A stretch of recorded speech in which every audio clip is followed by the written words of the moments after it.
অতনু, যে নন্দীগ্রাম থেকে আমরা দেখেছিলাম যে এই ৩৪ বছরের বাম শাসন তার যে পতনের বীজ বপন হয়েছিল, সেই নন্দীগ্রাম আবারও আলোচনার শিরোনামে, এবং মমতা বন্দ্যোপাধ্যায় বলছেন যে সিপিআইএম এর সঙ্গে বাপ বেটা তারা হাত মিলিয়েছিল।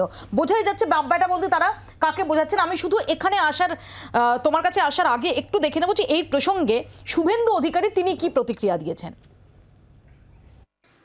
যাকে একটু আগে মমতা ব্যানার্জি বলেছে বাপ বেটা, আরে আপনার মা বেটা কোথায় ছিলেন আপনি? 2010 সাল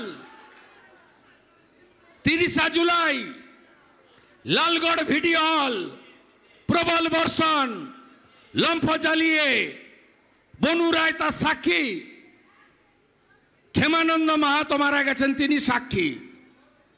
আমি আপনার এখানে লম্ফটা জ্বালিয়েছিলাম।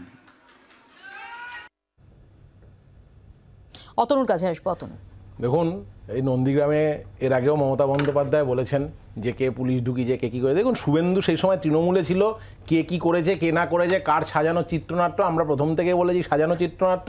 এবার কে চিত্রনাট্যকে সাজিয়েছিল, কে তাতে আর্টিস্ট সরবরাহ করেছিল, এটা ওদের ঘরেলু মামলা। আমি শুধু একটা জিনিস আপনার এখানে দৃষ্টি আকর্ষণ করবো, মৌপিয়াদি, নৈহাটিতে 2001 সালে একজন কংগ্রেস কর্মী খুন হয়েছিলেন, পরে তৃণমূলে গেছিলেন, বিকাশ বসুক বা বিকাশ সিং, আমার টাইটেলটা এই মুহূর্তে মনে পড়ছে না, 2001 সালে। এবং 2001 সাল থেকে 2019 অব্দি এই 18 বছর ধরে মমতা বন্দ্যোপাধ্যায় প্রতি বছর নৈহাটি থেকে শুরু করে ব্যারাকপুরের সব জায়গাতে ভোটের প্রচারে গিয়ে বলতেন বিকাশবাবুকে সিপিএম মেরেছে, সিপিএম মেরেছে, সিপিএম মেরেছে। 2019-এ অর্জুন সিং যখন বিজেপির টিকিটে দাঁড়ালো, বিজেপির অর্জুন সিং এর বিরুদ্ধে প্রচারে গিয়ে মমতা বন্দ্যোপাধ্যায় বললেন বিকাশকে আসলে অর্জুন সিং মেরেছিল, আমি এতদিন কিছু বলিনি। So this is the whole theory. উনি এতদিন বলবেন আমি এত কিছু করেছি, আবার বলবেন আমি এতদিন চেপে রেখেছিলাম, আমি কিছু বলিনি। ওই যে বলছেন যে এতদিন বদলা নেবো একদিন বলছেন, আরে বদলা নেবো মানে উনি এতদিন ধরে গোটা এত কিছু স্ক্যাম বের করেছেন, গোটা মেদিনীপুরে নাকি সবচেয়ে বেশি চাকরি প্রার্থী ক্ষতিগ্রস্ত হয়েছে এই চাকরি স্ক্যামের জন্য। বদলা তো দূরের কথা, একটা এফআইআর অবধি লঞ্চ করতে পেরেছেন। এখানে কৃষাণুর কাছে প্রশ্ন, যে যদি শুভেন্দু অধিকারী এবং শিশির অধিকারী তারাই সিপিআইএম এর সঙ্গে হাত মিলিয়ে এই সমস্ত করে থাকেন, আমার প্রশ্ন হচ্ছে যে নন্দীগ্রাম পরবর্তী সময়ে অর্থাৎ 2011 যখন পরিবর্তন পরবর্তী সময়ে অধিকারী পরিবার অত্যন্ত গুরুত্ব পেয়েছে মমতা বন্দ্যোপাধ্যায়ের কাছে।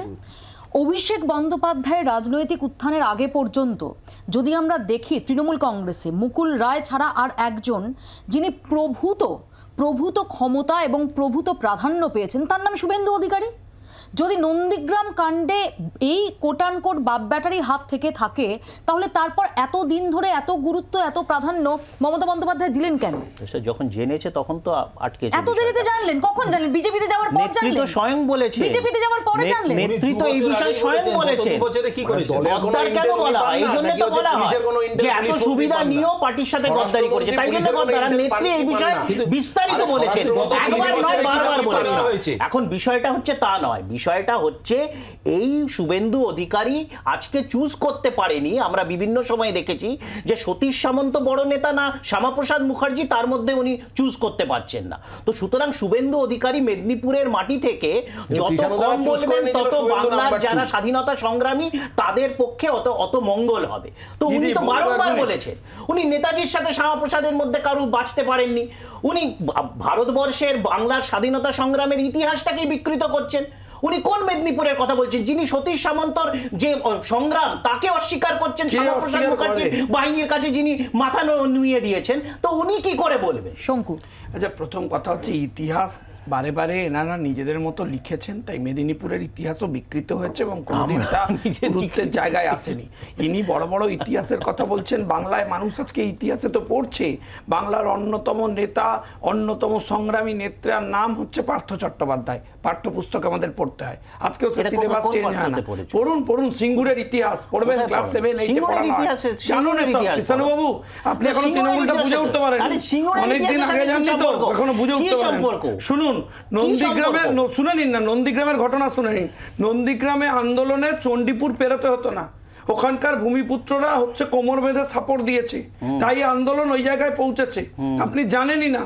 এবং তখন কংগ্রেসের নেতারাও যেতেন। আমি তো বলছি যে প্রিয়রঞ্জন দাসমুন্সিরা প্রথম অবস্থায় করেছেন, এসব অস্বীকার করে তো লাভ নেই।